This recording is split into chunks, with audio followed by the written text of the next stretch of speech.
यहाँ बैन का इक्विपमेंट जमीन के नीचे कुछ डिटेक्ट करता है और बैन जब नीचे देखता है तो वहाँ पर और कुछ नहीं सिर्फ ही होती है। इन लोगों ने उस सब को ढूंढ निकाला था जो कि काफी साल पुरानी थी। यहाँ पर बैन लैन से कहता है कि अगर 2 साल पहले तुमने मेरी बातों पर विश्वास नहीं किया होता तो मैं सैटेलाइट को कभी नहीं ढूंढ पाता। अब ये लोग सिप के अंदर जाते हैं। सिप के अंदर इन्हें काफी ढूंढने के बाद बैन को वहाँ पर कैप्टन की डेड बॉडी मिलती है जिसने अपने आप से एक बैरल को बांध के रखा था। यानी कि इसका मतलब उस बैरल के अंदर कुछ खास है। बैन उस बैरल को देखता है जहाँ उसे एक बॉक्स मिलता है। फिर सारे साथियों को उस बॉक्स को दिखाता है। बैन को उस बॉक्स के अंदर म्यूजियम से बनी पाइप मिलती है जो खजाने तक पहुंचने का एक क्लू था। बैन ये चीज समझ जाता है। वो उस पाइपलाइन को 2 भागों में बांटकर बैन उसमें अपना खून लगाकर एक डायरी के पन्ने पर स्टैंपिंग की तरह उसे रोटेट करता है तो उस पर कुछ लिखा हुआ मिलता है। मतलब कि ये एक पहेली थी और उस पहेली में टेम्पलर के निशान भी होते हैं। यहाँ बैन उस पहेली को सुलझाने की कोशिश कर रहा था और यहाँ बैन अपना दिमाग लगाकर उस पहेली को भी सुलझा लेता है जिससे उसे पता चलता है कि खजाने का मैप रेजोल्यूशन के पीछे बनाया गया है और ये resolution the declaration of independence होता है जो कि यूएस का काफी इंपॉर्टेंट डॉक्यूमेंट है जिसे काफी संभाल के रखा गया है। वो इतिहास का सबसे महत्वपूर्ण डॉक्यूमेंट है और ये लोग ऐसे ही घुसकर उस डॉक्यूमेंट पर केमिकल टेस्ट नहीं कर सकते। तो ये यहाँ पर कुछ सोच रहे होते हैं कि तभी लेन बैन से कहता है कि हमें उस डिक्लेरेशन को चुरा लेना चाहिए। बैन इस काम के लिए नहीं मानता। लेन बैन को समझाता है कि नाइट टेम्पलर का खजाना इतिहास का सबसे बड़ा खजाना था। लेन बैन को बहुत समझाने की कोशिश करता है कि वो डिक्लेरेशन ऑफ इंडिपेंडेंस को चुराने के लिए मान जाए पर बैन इसके लिए नहीं मानता। इसके चलते लैन और बैन के बीच माहौल गर्म हो जाता है। लैन बैन पर गन तान देता है क्योंकि लैन अंडरवर्ल्ड में बहुत बड़ा नाम होता है। वो ये काम करवा सकता है पर अगर बैन ने उसका नाम कहीं पकड़वा दिया तो इससे उसे बहुत प्रॉब्लम हो जाएगी। इस बीच इसके चलते लैन बैन पर गन तान देता है और उसे धमकाता है कि तुम्हें ये बताने की कोई जरूरत नहीं है। तभी बैन अपना दिमाग लगाकर उसके पास जो फायर क्रैकर रखा होता है उसे चला लेता है क्योंकि शिप में उन बॉक्सेस में गन पाउडर्स थे जो कि उन्हें खोलने की वजह से आसपास फैला रखे थे। अब लैन समझ चुका था कि बैन के हाथ में फायर क्रैकर है और आसपास गन पाउडर है तो वो उससे बातें करने की कोशिश करता है और वो ये कहता है कि अगर क्या हो जब ये फायर क्रैकर बुझ जाए। ये सुनकर बैन वो फायर क्रैकर लैन की ओर फेंक देता है जिससे कि उससे वो फायर क्रैकर नीचे गिर जाता है और वो गन पाउडर उस आग को पकड़ लेते हैं। यहाँ लैन और उसके आदमी शिप से बाहर तो आ जाते हैं पर बैन और उसका दोस्त रायली उस शिप के अंदर ही रह जाते हैं। तभी बैन अपना दिमाग लगाकर रायली के साथ उस शिप के तहखाने में घुस जाते हैं कि तभी वो शिप उस गन पाउडर की वजह से एक धमाके में तब्दील हो जाती है। यहाँ लैन और उसके आदमियों को लग रहा था बैन और रायली अब नहीं रहे और वो यहाँ से चले जाते हैं। तभी यहाँ बैन और रायली उस शिप से निकलते हैं क्योंकि वो तहखाने के अंदर चले गए थे जहाँ पर धमाके का इन पर कोई असर नहीं हो पाया। अब यहाँ पर बैन रायली से कहता है कि हमें डिक्लेरेशन ऑफ इंडिपेंडेंस को चोरी होने से बचाना होगा। अब ये लोग वहाँ से निकलकर एफबीआई के ऑफिस जाते हैं जहाँ पर ये एफबीआई को बताते हैं तो एफबीआई वाले इनका मजाक उड़ा देते हैं और ये वहाँ से बाहर आकर ये फिर नेशनल आर्काइव के बिल्डिंग पे जाते हैं क्योंकि नेशनल आर्काइव में ही डिक्लेरेशन ऑफ इंडिपेंडेंस का डॉक्यूमेंट सेफली रखा हुआ है। वहाँ पहुंचकर बैन देखता है कि नेशनल आर्काइव की 70th एनिवर्सरी है जिसके चलते यहाँ पर लोग आएंगे तो वो वहाँ की हेड से मिलने का ट्राई करते हैं जो कि एविगेल होती है। यहाँ पर बैन एविगेल से काफी बातें करता है और उसे उसके कलेक्शन की बटनों में से जो कि काफी पुरानी होती है उसके पास एक बटन मिस होती है तो वो उसके बारे में उसे बता रहा होता है और वो यहाँ पर उसे ये भी बताता है कि डिक्लेरेशन ऑफ इंडिपेंडेंस को खतरा है, उसे कोई चुराना चाहता है। तो एविगेल बैन से कहती है कि तुम्हें इसके लिए एफबीआई के पास जाना चाहिए। बैन एविगेल को बताता है कि हम लोग एफबीआई के पास गए थे पर एफबीआई वालों को ऐसा लगता है कि डिक्लेरेशन ऑफ इंडिपेंडेंस को कोई नहीं चुरा सकता, बस हमें उसे एक बार देखना है और ये पता करना है कि उसे कोई चुरा पाता है या नहीं। तो एविगेल बैन से पूछती है कि तुम्हें उस पर क्या देखना है। बैन उसके सामने सच बता देता है कि डिक्लेरेशन ऑफ इंडिपेंडेंस के पीछे एक खजाने का मैप है पर एविगेल उनकी बातों पर विश्वास नहीं करती क्योंकि उसने डिक्लेरेशन ऑफ इंडिपेंडेंस को कई बार देखा है और उसके पीछे सिर्फ उसकी डेट लिखी हुई है ना कि कुछ और। पर यहाँ पर बैन एविगेल को समझाने की कोशिश करता है कि उसके पीछे इनक्रिप्टेड लैंग्वेज में जो कि दिखाई नहीं देती पर यहाँ पर एविगेल नहीं मानती तो बैन वहाँ से आ जाता है और वो नेशनल आर्काइव में डिक्लेरेशन ऑफ इंडिपेंडेंस को बहुत ध्यान से देख रहा था और वो रायली को कहता है कि अब मैं डिक्लेरेशन ऑफ इंडिपेंडेंस को चुराऊंगा। लैन के चुराने से पहले रायली बैन को समझाने का ट्राई करता है कि तुम्हें पता है कि तुम इसके बाद जेल जा सकते हो पर बैन रायली से कहता है कि लेन अगर इंडिपेंडेंस ऑफ डिक्लेरेशन को चुरा लेता है तो वो उसे डिस्ट्रॉय कर देगा तो हमें डिक्लेरेशन ऑफ इंडिपेंडेंस को बचाने के लिए उसे चुराना ही होगा रायली और दूसरा कोई रास्ता नहीं है। अब रायली भी बैन की बात मान जाता है। रायली बैन को लेकर लाइब्रेरी ऑफ कांग्रेस में लेके जाता है जहाँ पर बहुत सी किताबें रखी हुई थी। उन्हीं में से एक किताब डिक्लेरेशन ऑफ इंडिपेंडेंस की इन्फॉर्मेशन उन्हें देती है तो रायली उसी बुक के अकॉर्डिंग बैन को बताता है कि डिक्लेरेशन ऑफ इंडिपेंडेंस को चुराना इतना आसान नहीं है, उसके पास बहुत सी सिक्योरिटी और अलार्म सिस्टम लगे हुए हैं। रायली की बात सुनकर बैन रायली को प्रिजर्वेशन रूम के बारे में बताता है। वो रायली से कहता है कि प्रिजर्वेशन रूम में ऐसे इंपॉर्टेंट डॉक्यूमेंट्स की देखभाल करने के लिए उन्हें ले जाया जाता है और किसी खास वजह से भी उस रूम में ले जाना पड़ता है उन्हें उन डॉक्यूमेंट्स को। जिस तरह अभी 70th बर्थ एनिवर्सरी हो रही है इस लाइब्रेरी की तब उस डिक्लेरेशन ऑफ इंडिपेंडेंस को प्रिजर्वेशन रूम में रखा जाएगा तो ये हमारे लिए एक अच्छा मौका है और लैन भी इस मौके की तलाश में होगा। वो भी उसी दिन इस डिक्लेरेशन ऑफ इंडिपेंडेंस को चुराने का ट्राई करेगा। अब वो दिन भी आ जाता है जिस दिन इन्हें उस काम को अंजाम देना है। रायली कंप्यूटर एक्सपर्ट होता है, वो हैकिंग भी जानता है तो वो वहाँ का सारा सिस्टम हैक करके सारी चीजें अपने कंट्रोल में ले लेता है। दूसरी ओर हम बैन को देखते हैं जो उस प्रिजर्वेशन रूम के पासवर्ड को पता करने के लिए क्या दिमाग लगाता है। एविगेल जो उस लाइब्रेरी की हेड है उसकी हॉबी होती है कॉइन्स कलेक्ट करने की। वो उस पुराने से पुराने कॉइन्स को कलेक्ट किया करती है तो उसके पास इतिहास के सारे कॉइन्स थे पर एक कॉइन्स उसके पास नहीं होता। ये चीज बैन ने पिछली बार एबिगेल से मुलाकात करने के दौरान देख ली थी तो बैन उसी कॉइन को एबिगेल को गिफ्ट के तौर पे देने का सोचता है। बैन उस कॉइन पर एक ऐसा लिक्विड मिलाता है जो कि यूवी रेस पे ग्लो करता है, पर वो होता इनविजिबल है। तो वो वही लिक्विड उस कॉइन पे लगाकर एबिगेल को गिफ्ट कर देता है। बैन का प्लान काम कर जाता है। एबिगेल ने उस गिफ्ट को अपने हाथों से छुआ था और अब इवेंट शुरू होने में कुछ ही समय बचा होता है तो डिक्लेरेशन ऑफ इंडिपेंडेंस को रिजर्वेशन रूम में ले जाया जाता है। तो उसे चेक करने के लिए एबिगेल जाती है और वो वहाँ जाने के लिए वो वही पासवर्ड इंटर करती है जो उस डोर को अनलॉक करेगा, जिससे कि उस कीबोर्ड पर एबिगेल के फिंगरप्रिंट्स आ जाते हैं। अब कुछ समय बाद यहाँ पर वो पार्टी भी चालू हो जाती है। किसी तरह बैन भी उस पार्टी में शामिल हो चुका था। वो एबिगेल से उसके फिंगरप्रिंट लेने के लिए उसे ड्रिंक ऑफर करता है और उस ग्लास में उसके फिंगरप्रिंट आ जाने के बाद वो उसे अपने हाथ में प्रिंट कर लेता है और ये चीज काम भी करती है। वो फिंगरप्रिंट वाला लॉक इजीली अनलॉक हो जाता है और अब बैन को अंदर जाने के लिए पासवर्ड एंटर करना था। तो वो वहाँ पे यूवी लाइट मारता है और उन लेटर्स पे वो लिक्विड लग चुका था जो ग्लो कर रहा था यूवी लाइट पे। अपने दिमाग का इस्तेमाल करके और रायली की कंप्यूटर्स की मदद से वो उन लेटर्स को एक पासवर्ड में कन्वर्ट कर देता है, जिससे कि वहाँ पे वो अनलॉक हो जाता है। अब बैन प्रिजर्वेशन रूम में पहुंच चुका था जहाँ पे कोई भी नहीं होता सिवाय इंडिपेंडेंस ऑफ डिक्लेरेशन के। पर तभी यहाँ रायली का उसके सिस्टम से कंट्रोल थोड़ा कम होते जा रहा था जो उसने हैक किया था। ऐसा इसलिए हो रहा होता है क्योंकि लेन के आदमी भी वहाँ पहुंच चुके थे। तो बैन इंडिपेंडेंस ऑफ डिक्लेरेशन को उस बॉक्स के साथ ही उठा के वहाँ से बाहर आ जाता है कि तभी उसके सामने लेन आता है और वो उस पर गोलियां चला रहा था। पर उसके पास जो डिक्लेरेशन ऑफ इंडिपेंडेंस होता है वो बुलेट प्रूफ ग्लास के अंदर था। तो वो उससे बच के लिफ्ट के जरिए ऊपर आ जाता है और उसने उस डिक्लेरेशन ऑफ इंडिपेंडेंस को उस बॉक्स से निकाल लिया था। यहाँ दूसरी ओर एबिगेल को बैन पर शक हो रहा था कि तभी बैन को एबिगेल ढूंढ रही थी। बैन भी उस साइड से आ रहा होता है और उसे एबिगेल दिखती तो वो वहाँ पे पास ही शॉप पे चले जाता है। पर वहाँ पर जो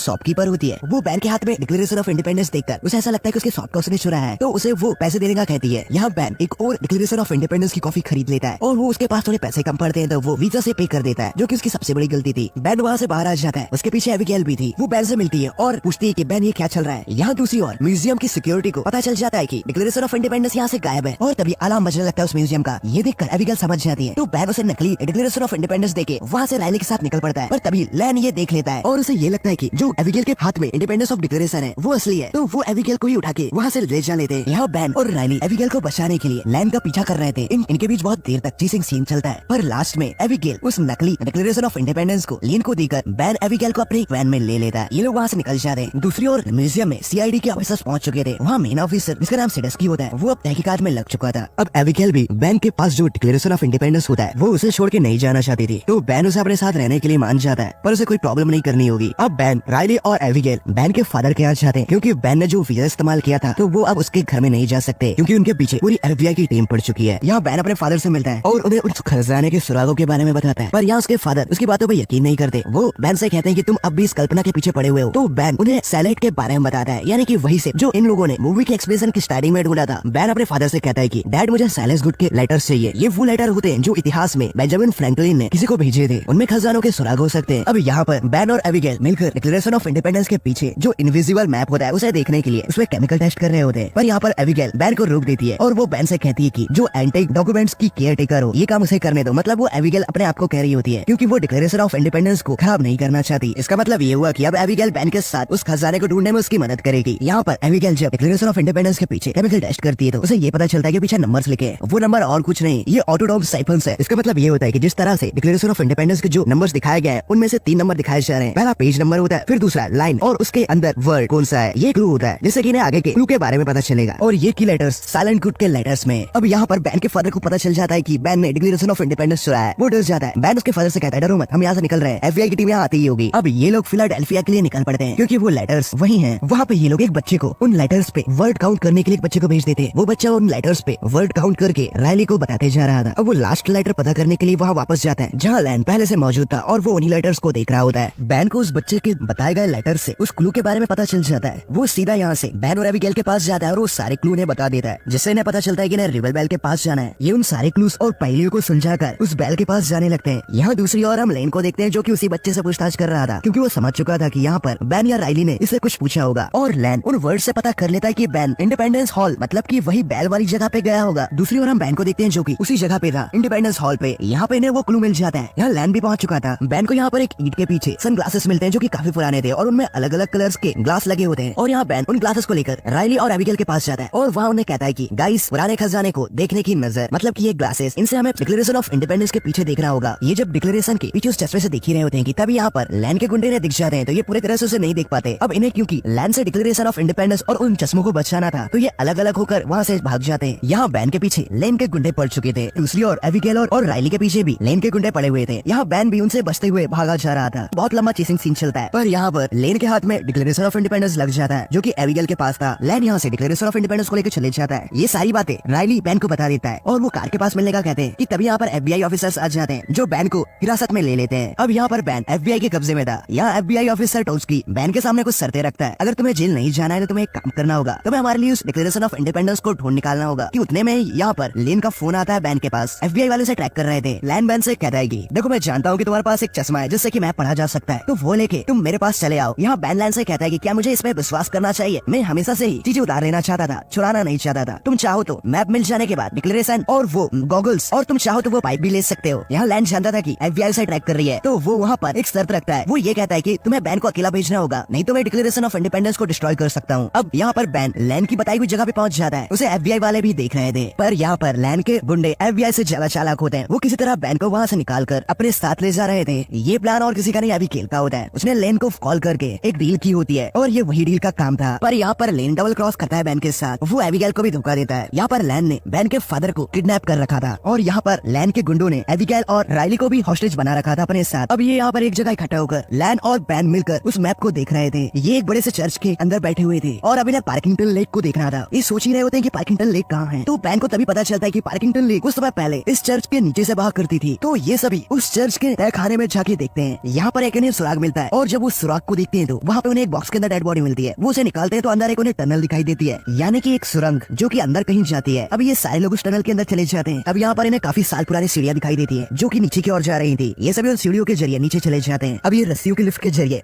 वहाँ से नीचे चले जाते हैं। ये नीचे जाके देखते हैं तो वहाँ पे वो कमरा खाली होता है। इसका मतलब ये कि यहाँ से खजाना कहीं और शिफ्ट हो गया है। ये सब देखकर लैन काफी